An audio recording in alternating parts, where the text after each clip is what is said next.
Ante Pilato Jesús está, todos los suyos huyeron ya. Pregunta se oye, ¿y qué será? ¿Qué harás tú con Cristo? ¿Qué harás tú con Cristo? No puedes ser neutral. Pronto tendrás que decirte, conmigo qué hará Él. Aún hoy a prueba está Jesús. Puedes negarlo, dejar la luz. Fiel puedes ser y tomar tu cruz. ¿Qué harás tú con Cristo? ¿Qué harás tú con Cristo? No puedes ser neutral. Pronto tendrás que decirte, conmigo qué hará Él. ¿Quieres tus manos quizás lavar como Pilato con tu pecado? ¿O quieres tus culpas confesar? ¿Qué harás tú con Cristo? ¿Qué harás tú con Cristo? No puedes ser neutral. Pronto tendrás que decirle, conmigo qué hará Él.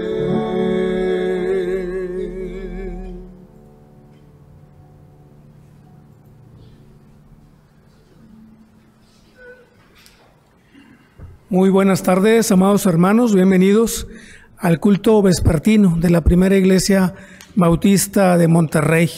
Qué gusto que estemos juntos esta tarde, que es el día del Señor. Sean todos bienvenidos.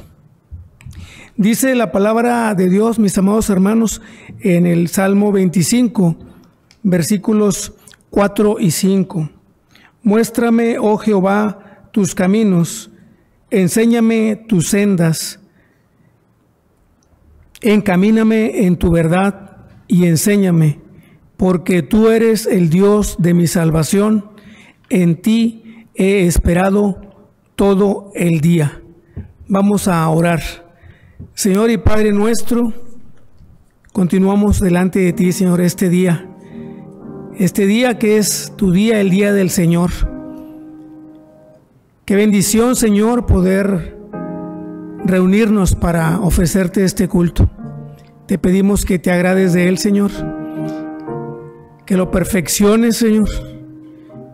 Y Padre Santo, que bendigas a mis hermanos que están en casa, reunidos en familia, Señor, para juntos adorarte y bendecirte. Bendice a la iglesia. Y Padre, te pedimos bendición especial para nuestro pastor, el hermano Samuel, quien traerá la predicación de tu palabra esta tarde. Úngele, Señor, con tu espíritu. En el nombre de Cristo Jesús te lo rogamos. Amén. Bien, amados hermanos, es un día precioso este domingo. Vamos a adorar al Señor. Les invito para que entonemos dos himnos. Vamos a ser dirigidos por Samuel Pacot Jaime, acompañados al piano por Isaac Arriaga. Son dos himnos preciosos.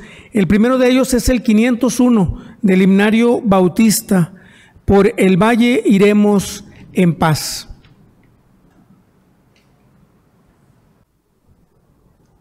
Hermanos, esta tarde entonaremos dos cánticos espirituales que se encuentran ahí en su himnario bautista. El primero de ellos, el número 501, Por el valle iremos en paz.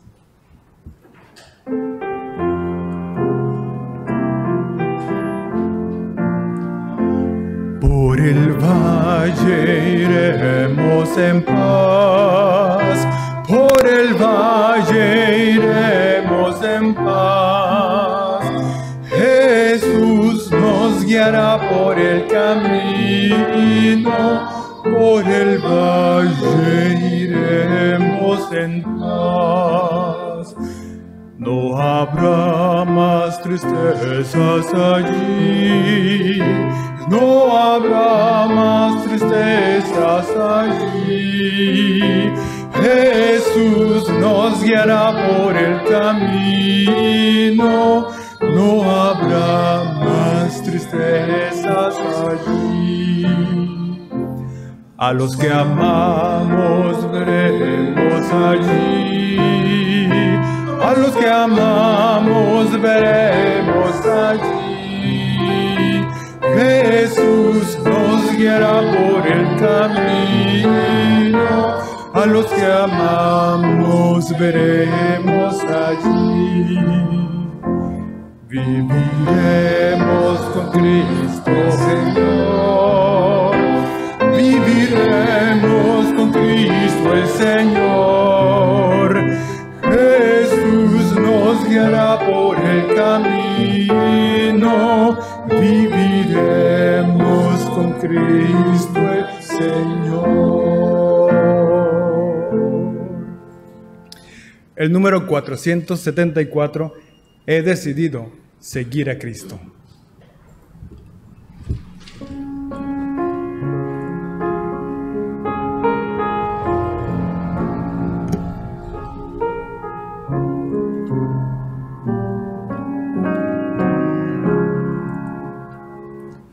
He decidido seguir a Cristo.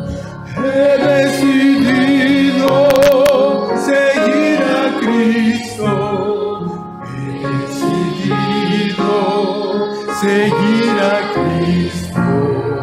No vuelvo atrás, no vuelvo atrás. El Rey de Gloria me ha transformado, el Rey de Gloria me ha transformado, el Rey de Gloria me ha transformado. No vuelvo atrás, no vuelvo atrás. La vida vieja ya he dejado, la vida vieja ya he dejado, la vida vieja ya he dejado. No vuelvo atrás, no vuelvo atrás.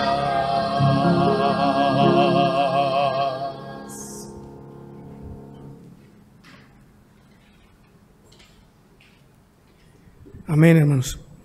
Les invito para que busquen en sus Biblias el libro de Joel, en el capítulo 3. Vamos a hacer una lectura bíblica. Joel, capítulo 3, versículos del 1 al 15. Si estamos listos, vamos a dar inicio con esta lectura.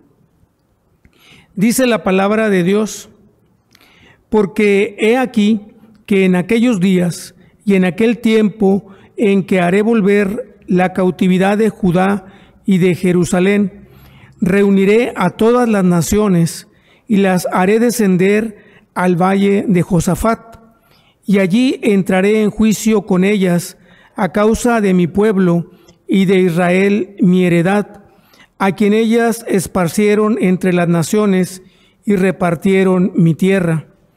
Y echaron suertes sobre mi pueblo, y dieron los niños por una ramera, y vendieron las niñas por vino para beber. Y también, ¿qué tengo yo con vosotros, Tiro y Sidón, y todo el territorio de Filistea? ¿Queréis vengaros de mí?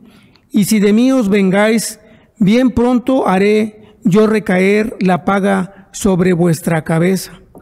porque habéis llevado mi plata y mi oro, y mis cosas preciosas y hermosas metisteis en vuestros templos, y vendisteis los hijos de Judá y los hijos de Jerusalén a los hijos de los griegos, para alejarlos de su tierra.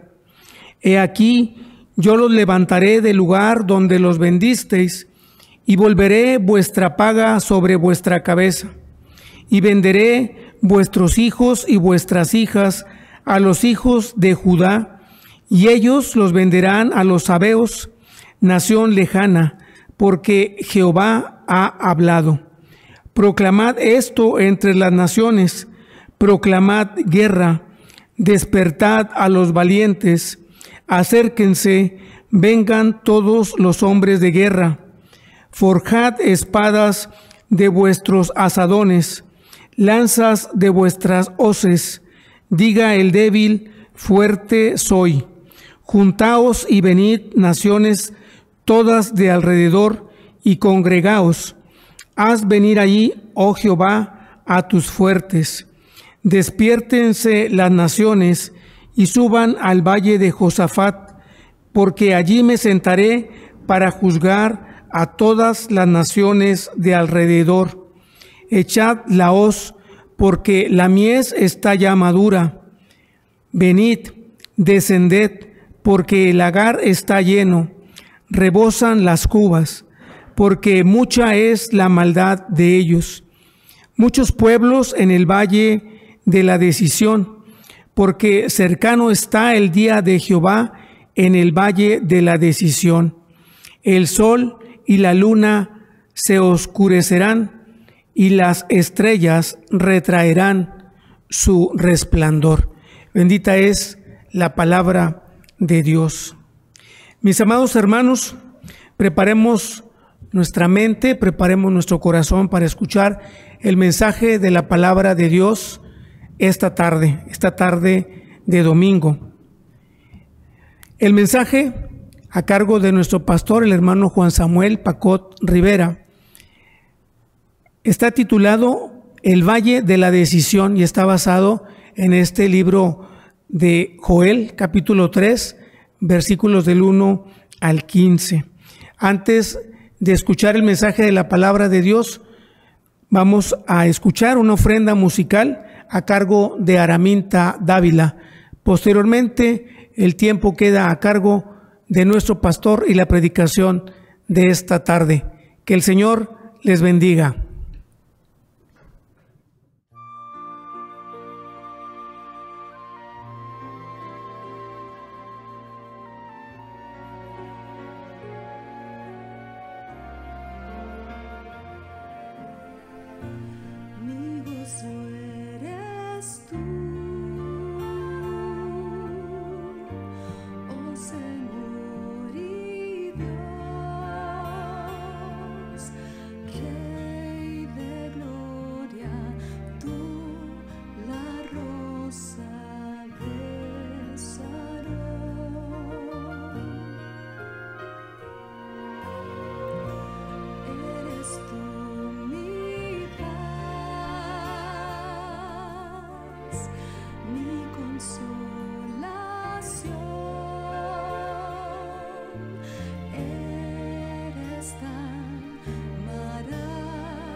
Mi deseo eres tú,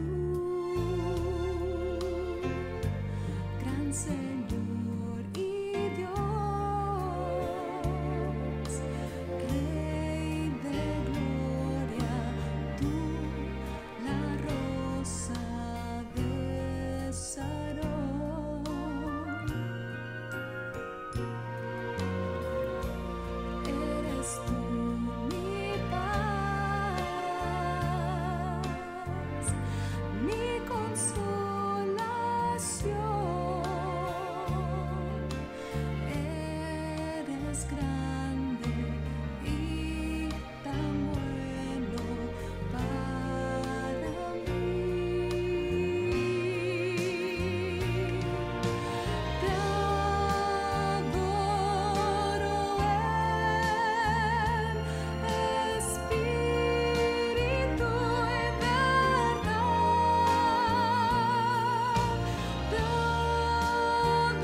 El atributo más poderoso de Dios, quizá el más distintivo, único, es la justicia.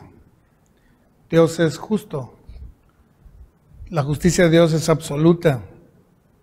Por lo tanto, Él es el juez supremo, el que puede juzgar a todos y no puede ser juzgado de nadie, porque es un poseedor de una justicia absoluta. Lo que Él dice está bien, es correcto, es justo.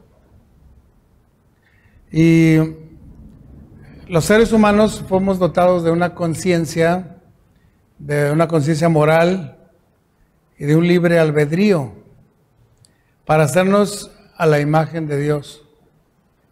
Dios quería tener hijos justos y creó Dios al hombre y a la mujer con una conciencia moral y con un albedrío libre para elegir lo bueno, lo justo, lo correcto, lo perfecto. Todas estas palabras describen una misma cualidad, la perfección de Dios, que es la justicia. Cuando un hombre es justo, es un hombre verdadero, es un hombre confiable, es un hombre productivo, es un hombre bondadoso, es un hombre superior. Cuando es injusto, es un pecador, es un imperfecto, es un malhechor, es alguien en quien no podemos confiar, es alguien que no quisiéramos ver cerca, porque la injusticia es abominable. El mundo está lleno de injusticia y por eso hay tanta maldad, corrupción, violencia, inseguridad, muerte, conflictos, problemas, separaciones, porque hay injusticia. La justicia engrandece a la nación, pero el pecado es la afrenta de los pueblos.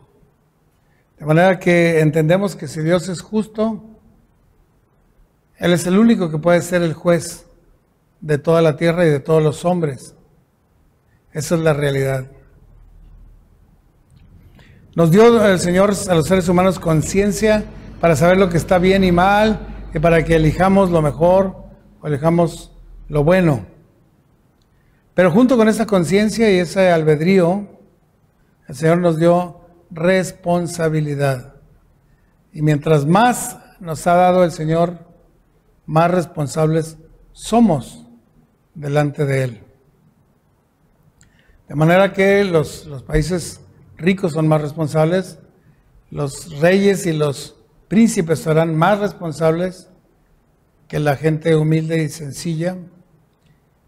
Y los cristianos seremos más responsables porque hemos recibido aparte la revelación de Dios, la palabra de Dios, el Espíritu Santo, el conocimiento de Cristo Jesús. Así que tenemos que ser justos, tenemos que ser santos y tenemos que ser perfectos, como nuestro Padre que está en los cielos es perfecto. Esa es la realidad del universo. Por eso cuando entendemos eso, nos damos cuenta de cómo es que el gobierno ha caído, que las empresas, las reglas del comercio, el trato entre semejantes, los matrimonios, las asociaciones, tienden a la autodestrucción precisamente porque ha habido injusticia. En la historia de los pueblos ha habido una serie de imperios que han gobernado la tierra, desde los asirios, los babilónicos, los caldeos, los babilónicos, los griegos, los romanos, los españoles, los ingleses, los alemanes, los americanos, los chinos. Hay imperios, y cada imperio antes de caer, antes de ser destruido, cayó en maldad, en injusticia, en depravación, y eso causó su ruina. Así pasa. La injusticia lleva a ruina. La injusticia lleva a la perdición, la injusticia lleva a la muerte. Pero Dios es nuestro Dios que es justo y que permanece justo y que es el mismo ayer, hoy y por los siglos. Así que esa es la realidad. Nosotros hemos sido hechos a la imagen de Dios y somos responsables.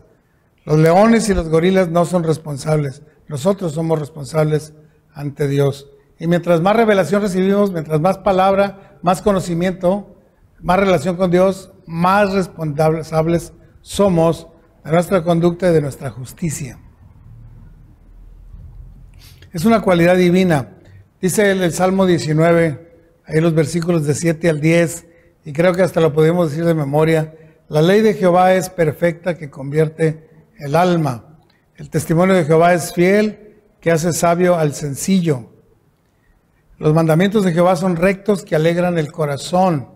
El precepto de Jehová es puro, que alumbra los ojos. El temor de Jehová es limpio, que permanece para siempre. Y los juicios de Jehová son verdad, todos justos. Deseables son más que el oro, y más que mucho oro afinado, y dulces más que miel, y que a la que destila del panal. Tu siervo además es amonestado con ellos, y en guardarlos hay grande galardón. Y sigue diciendo así el Salmo 19, porque la ley de Jehová es perfecta, que refleja el carácter de Dios, que refleja la esencia de Dios, que es justo en extremo, justo en verdad, absolutamente justo. Y por eso el conocer su palabra nos justifica y nos hace justos como Él, porque nos estamos exponiendo a la influencia más poderosa del mundo, que es la justicia de Dios.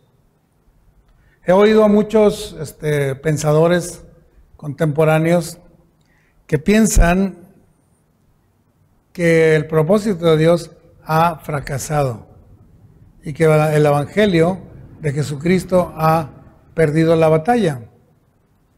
Y no se basan en que la conducta de Dios o la conducta de Jesús haya sido incorrecta, o que las enseñanzas del Señor son malas, no, o que sus mandamientos sean imperfectos, no. Entonces, ¿a qué se refieren ellos cuando dicen que ha fracasado el propósito de Dios? Pues que la mayoría sigue perdido en el mundo, que la mayoría sigue en pecado, que la mayoría no ha sido transformada, y antes la tierra está cada día más corrupta, más violenta, más autodestructiva. Entonces el Evangelio ha fracasado. Eso dicen estos pensadores tan profundos según ellos, ¿no? Y la realidad es que no, el que ha fracasado es el hombre, que no ha podido entender la justicia de Dios, que no ha querido adoptar la justicia de Dios, que no ha estado dispuesto a someterse a la justicia de Dios. Antes prefiere andar en sus propios caminos, hacer sus propias leyes, tener su propio propósito, tener sus propios gustos, y en ese camino que parece recto es camino de muerte. Entonces, el hombre fracasado, sí. Pero aquel hombre que confía en Dios ha tenido victoria, ha tenido salvación, ha tenido perdón, ha tenido amor, ha tenido vida eterna. Y eso no es ningún fracaso. Aunque nos crucificaran, aunque nos ahorcaran, aunque nos quemaran vivos, eso no es un fracaso. Hemos encontrado al Dios de justicia y nos ha nacido en nuestro corazón el sol de justicia, que nos lleva a vida eterna. Así que debemos entender eso. Dios aborrece las injusticias. En el libro de Joel que estamos leyendo, o que leímos hace un momento, hay 3 capítulos. En el primer capítulo se describe a una plaga de langostas que llega sobre la tierra de Israel. Y estas langostas van destruyendo. Y lo que dejó la langosta, la comió el que sigue de la langosta, ¿quiénes se acuerdan? La langosta, el revoltón. Y así se va comiendo los hijos de la langosta, lo demás, de manera que llega a acabarse la tierra en ese tiempo.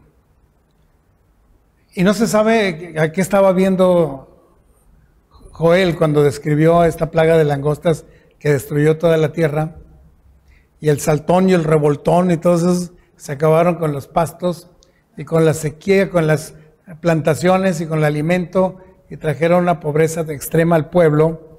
No se sabe si Joel estaba viendo una real plaga, porque hubo plagas en ese tiempo, o estaba describiendo la asolación que vendría por el reino del norte a destruir el país. Pero habla de esa devastación, Joel. En el segundo capítulo habla de la culpa de Israel y de Judá, que hicieron posible este juicio de Dios contra ellos. Y a partir del versículo 28, Joel 2:28, habla del final de los tiempos, cuando las doncellas y cuando los ancianos soñarán sueños y verán visiones y proclamarán, y será un tiempo de gran tribulación, pero también un tiempo de gran proclamación y un tiempo de gran salvación, porque ya para el versículo 32 dice, será que todo aquel que invocare el nombre del Señor será salvo. Entonces da la impresión de que Joel no estaba describiendo solamente una plaga de langostas como cualquier otra plaga que llegó a la tierra, sino está hablando ya del final de los tiempos, cuando vendrán plagas y cuando vendrá la gran proclamación y la gran tribulación y la gran salvación de todos aquellos que invocan el nombre de Jehová. Pero llega al capítulo 3, y ese capítulo 3 es después de la gran tribulación. Joel anuncia el juicio de Dios contra las naciones, que es el último evento que se describe en la Biblia. En la historia de la humanidad y en la historia del universo, el último evento es el juicio de las naciones. Ya les decía que en el primer capítulo se describe la devastación de las langostas, orugas, saltones y revoltones, pero la injusticia que Israel cometía fue poca comparada con la injusticia que recibió de otras naciones. Israel es un pueblo rebelde, cabezadura y muchas cosas, no les digan, se sienten mal si les dice uno. Pero la realidad es que las demás naciones han sido mucho más injustas con Israel, ha sido perseguido, ha sido expatriado, lo han explotado, se ha cometido rapiña contra él, contra Israel, saqueo, se ha sacado no solo las riquezas de las personas, el templo de ellas fue saqueado, fueron expatriados, llevados fuera de sus límites, vendidos a los griegos, vendidos a los asirios y dispersos por todo el mundo. De ahí nace la expresión de judíos errantes. También han sido secuestrados sus jóvenes, sus doncellas y vendidos por dinero. Han sido cautivos, primero en Egipto, después en Babilonia y después en muchos países de la tierra. Han sido sometidos a esclavitud en muchos de estos países, a trata de personas, a despojo, a discriminación, porque los judíos han sido aborrecidos de muchos pueblos, y a genocidio. Genocidio quiere decir un holocausto, quiere decir una matanza extrema, una tendencia a la erradicación. Se quiere acabar con esa raza. Muchas veces se pretendió acabar con la raza judía. Y este tipo de injusticias fueron cometidas contra Israel, y el Señor aborrece la injusticia. Y no solo la injusticia que se comete contra Israel, sino la injusticia que se comete en todo el mundo, contra todas las naciones. Hoy mismo hay actos genocidas en África y en Siria y en algunos países del Asia Menor.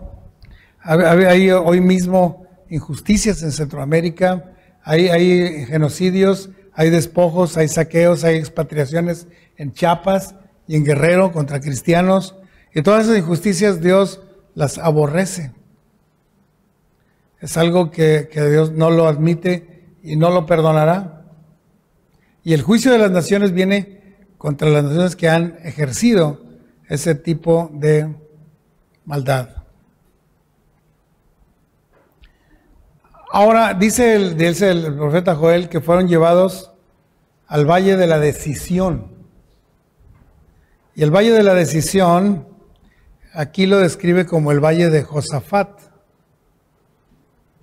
Y ese valle de Josafat, si lo vemos geográficamente, se encuentra entre el monte del templo y el monte de los olivos, y se le llama el Valle del Cedrón. Ese se llama también el Valle de Josafat. Josafat en hebreo quiere decir Dios juzga o Dios es juez. De tal manera que ese valle es chiquito, no cabrían todas las naciones ahí formadas para ser juzgadas. Y el Valle de Josafat o Valle de Cedrón o Valle de la Decisión puede ser otro lugar mucho más grande. Lo importante es que el Señor va a reunir a las naciones para juzgarlas. Porque el Señor finalmente va a juzgar a las naciones. Ya que Dios desarrolló una humanidad, la dispersó, le dio características a cada patria, le dio jueces, les dio reyes, les dio leyes para que se comportaran bien y se llevaran bien. El hecho de que hayan desobedecido y caído en maldad y que hayan hecho lo que Caín con su hermano, el Señor lo va a juzgar. Lo va a juzgar al final de los tiempos. Para muchos ese juicio de las naciones tiene un diferente momento en la vida, en la historia.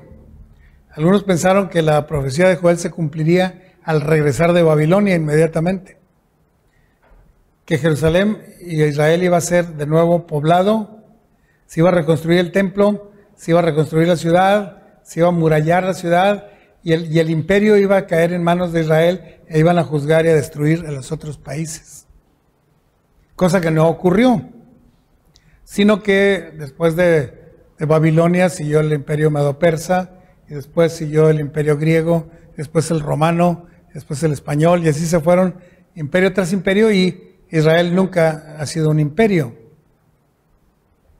Otros piensan que el juicio de las naciones será al final de los tiempos, cuando Israel dispersado vuelva a reunirse, por el que en el versículo 1 y 2 dice que este juicio vendrá cuando Israel y Judá hayan regresado a su tierra, después de una gran dispersación. Cuando sean juntados otra vez, vendrá el final y vendrá el juicio de las naciones. Otros piensan que eso será inmediatamente antes de que venga el Mesías. Entonces sería antes de que viniera el Señor Jesucristo, y que el Señor Jesucristo iba a implementar su reino en ese tiempo e iba a juzgar a las naciones, pero no fue así. Otros piensan que más bien va a ser al final del milenio, cuando el Señor venga ya como juez y reúna a todas las naciones para juzgar. Acá entre nos, esa es la interpretación bíblica, y el gran juicio del trono blanco será al final de los tiempos, cuando acabe toda actividad en la tierra. Vendrá el juicio final. Ahora, los que piensan en que será cuando Israel dispersado vuelva a reunirse, tienen alguna razón. Dios permitió la dispersión de Israel. El hecho de que llegaran los asirios y se los llevaran y los vendieran por todos los países para que se acabara la nación y todas las familias fueran regadas, incluso ni siquiera reunidos por familias, sino dispersados por individuos, estaba en el plan de Dios. Y estaba anunciado por los profetas del Altísimo, que Israel sería dispersado por todo el mundo. Hoy, si usted va a cualquier país de la tierra, hay judíos. Algunos por la dispersión de los asirios, otros por la disgregación que hicieron los romanos de ellos, otros por fines estratégicos y económicos que viajaron, inmigraron y se fueron. En fin, hay judíos en toda la tierra. ¿Y el Señor piensa reunir a los judíos? Sí. En Jerusalén, así dice la Biblia. Pero cuando se habla del monte de Jerusalén, monte santo, donde reunirá a Dios a todos los judíos, no se refiere exactamente al monte, ¿cómo se llama el monte donde vive el hermano Leal? El monte Moria, ni en el monte Calvario, ni en el monte Getsemaní. Cuando se dice el monte santo, se refiere a la proclamación del Evangelio. Un monte es proclamación, lugar de proclamación. Y el monte santo es el lugar de la proclamación del Evangelio. Cuando el Evangelio haya llegado a todas las naciones y cuando la plenitud de los gentiles haya sido alcanzada, entonces todos los judíos serán salvos. Dice Romanos 11. Cuando el Evangelio ha llegado a todas las naciones y se complete el número de los gentiles, entonces todo Israel será salvo. Y algunos lo interpretan como dice, bueno, en ese momento Dios ya va a voltear a ver a los judíos para salvarlos a todos. Y va a empezar desde el primero hasta el último a salvarlos. Pero la realidad es que el Señor dijo, yo voy a ir hasta donde estés para rescatarte. Y no lo hace a través de ángeles o a través de su persona, sino a través de su iglesia. La iglesia debe ir hasta lo último de la tierra. Y allá serán alcanzados los últimos judíos. Claro que el Israel de Dios no se refiere nada más a la sangre judía. Se refiere a todos aquellos que puedan creer en Él como lo hizo Abraham. Abraham creyó a Dios y le fue contado por justicia. Entonces todo aquel que crea en Dios a través de Jesucristo viene a ser descendiente espiritual de Abraham y viene a ser parte del Israel de Dios. Y entonces todo Israel será alcanzado. La plenitud de los gentiles es la plenitud del Israel espiritual de Dios. ¿Y los judíos, ¿no? ¿Qué pasó? No, pues a los judíos se les predicó desde el principio. Al judío primeramente y después al griego. Quiero decir, el Señor no olvidó a los judíos. Muchos judíos han olvidado de Dios, pero el Señor no olvidó a los judíos. Y hoy mismo hay muchos judíos creyentes, mesiánicos y bautistas. Hay de todos los judíos. No más que no son ruidosos ni escandalosos, ni andan haciendo escándalo como otros judíos que sí están en contra del Señor Jesucristo.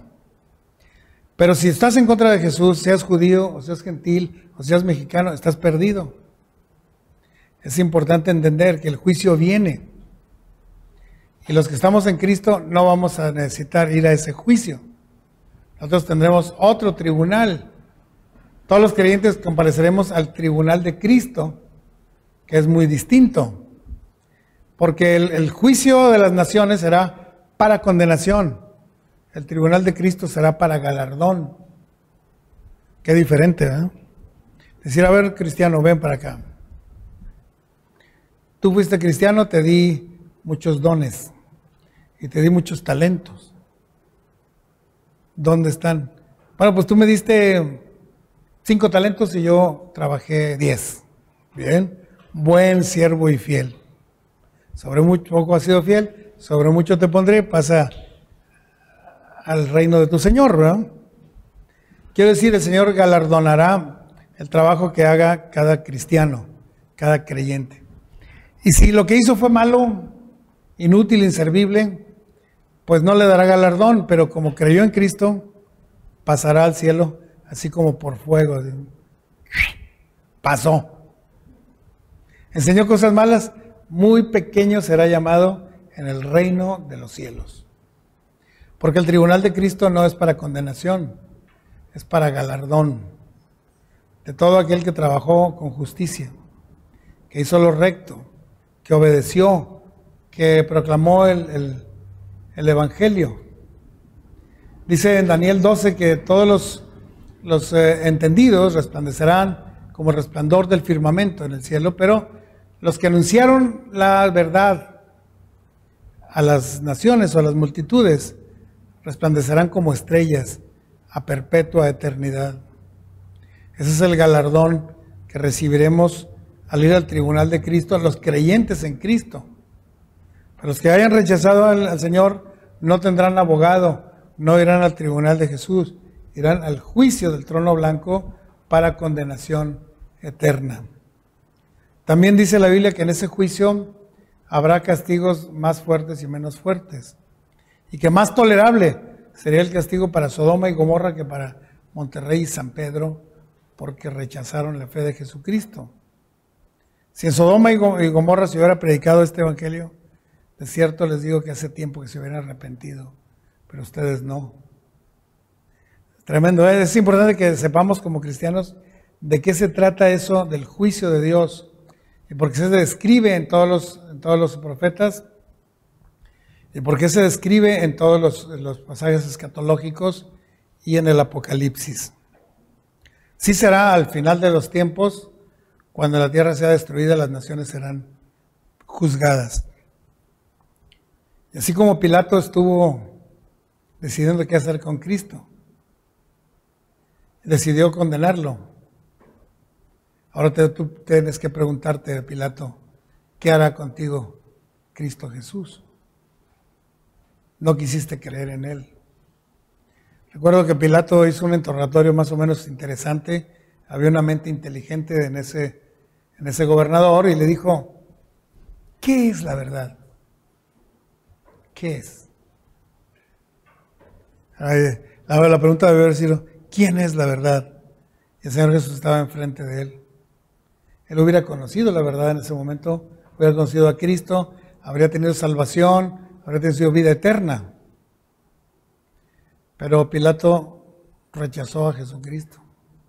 Con todo y que lo admiró y que sabía que era inocente y todo, y que lo interrogó profundamente, rechazó al Señor Jesús. ¿Qué pasará en el día del juicio con Pilato? Entonces, esa es la realidad. Todos enfrentaremos la justicia de Dios, pero los creyentes en Cristo vamos al tribunal de Jesús para recibir un galardón. Pequeño, mediano, grande o nada, ¿eh? Porque lo que hiciste no tuvo valor. Perdóname, pero no tuvo valor lo que hiciste. Es necesario que nos preparemos para ese tribunal y para ese juicio. Lo primero que debemos entender es que la justicia de los hombres no alcanza para salvación. Por más que tú hayas hecho justicia, si no crees en Jesucristo, estarás perdido.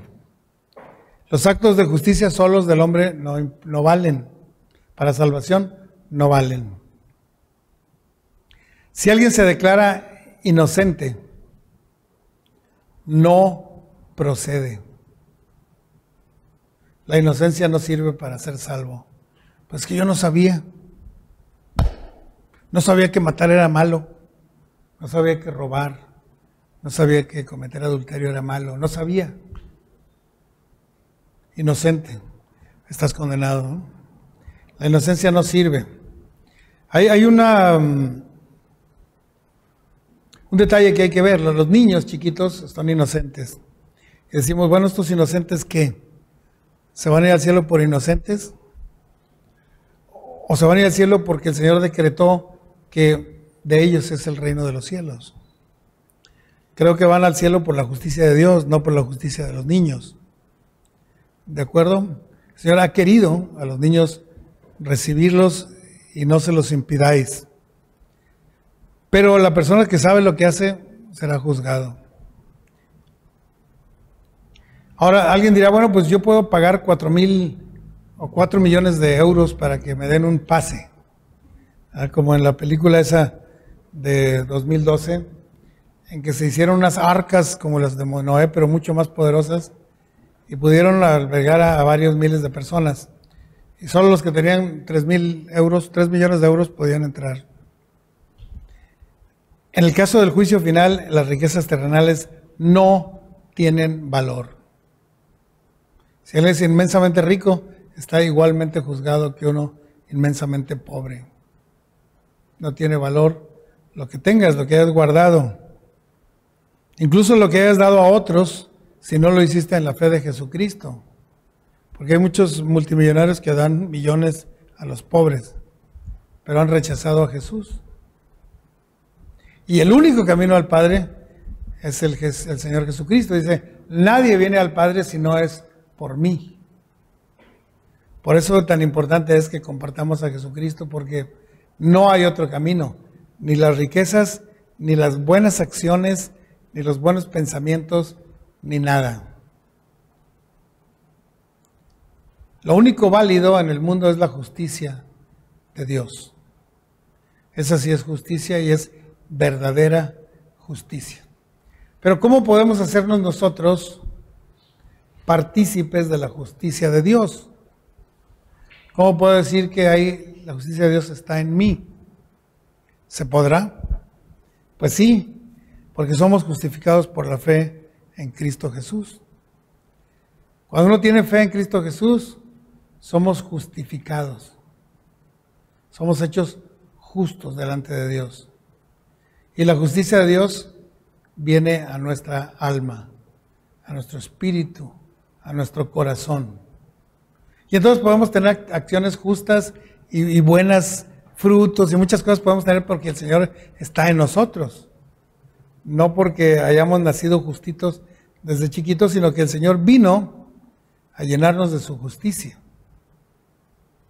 Por eso debemos buscar primeramente el reino de Dios y su justicia, porque con eso todo lo demás será añadido, incluyendo nuestra salvación, nuestra vida eterna, nuestro galardón y todo lo bueno que podamos hacer, vienen de una relación justa con Dios a través de Jesucristo. Y la relación justa a través de Jesucristo es porque el Señor pagó el precio de nuestros pecados. Si no, no hubiéramos podido entrar. El pecado nos hubiera hundido. El Señor al morir y derramar su sangre vino a lavar la sangre, la vida, la conducta, el alma, el corazón de todo aquel que en Él cree. De manera que no se pierda, sino que tenga vida eterna. Entonces la sangre de Cristo nos limpia de todo pecado y nos quita toda culpa. Por eso cantamos tanto de Cristo y por eso tenemos tantos himnos cristocéntricos, por eso nuestra doctrina es cristocéntrica y por eso toda nuestra vida va obedeciendo al Señor Jesús, imitándolo, siguiéndolo, adorándole. Porque Él es digno de ser en gran manera adorado, porque es nuestra justicia, es el sol de justicia que puede nacer en nosotros cuando creemos en Él. Dice en Joel 2:32, y todo aquel que invocare el nombre del Señor será salvo. Porque en el monte de Sión y en Jerusalén habrá salvación, como ha dicho Jehová, entre el remanente al cual Él habrá llamado. Y entre el remanente el cual Él habrá llamado. Y el remanente pues somos nosotros, ¿no? Así que la proclamación sí parte de Jerusalén. La Biblia lo dice, la Gran Comisión lo dice. De ahí parte la predicación del Evangelio, de Jerusalén, desde el monte de Sión. Pero de ahí se va a Judea, a Samaria y hasta lo último de la tierra, que es hasta por acá, ¿verdad?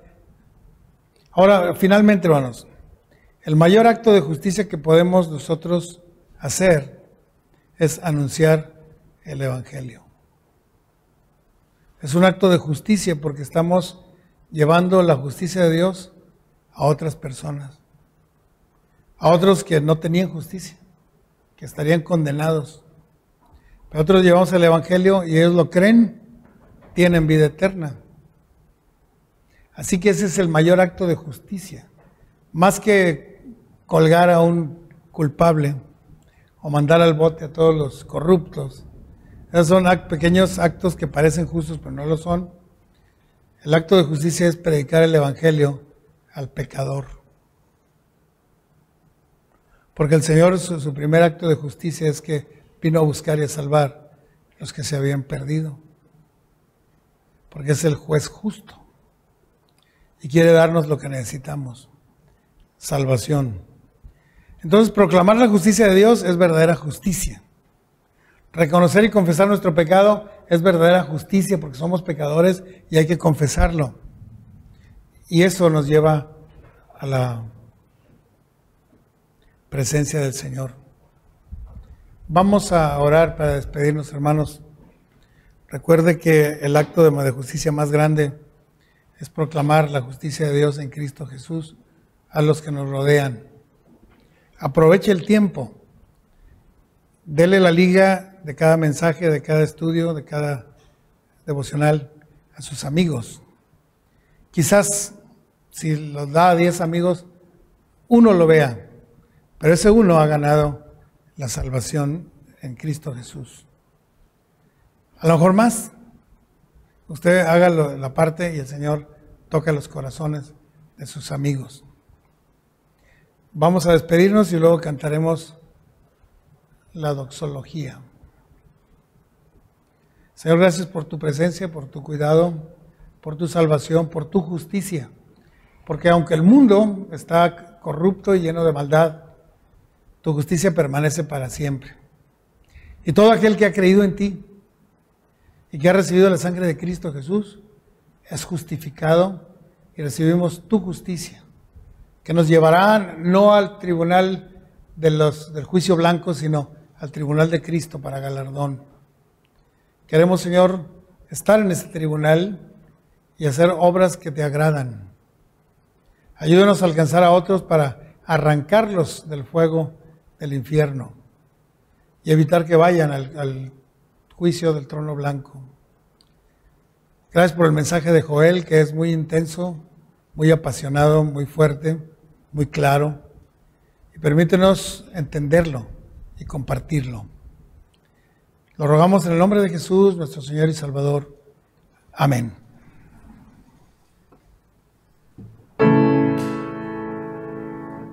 Gloria demos al Padre, al Hijo y al Santo Espíritu,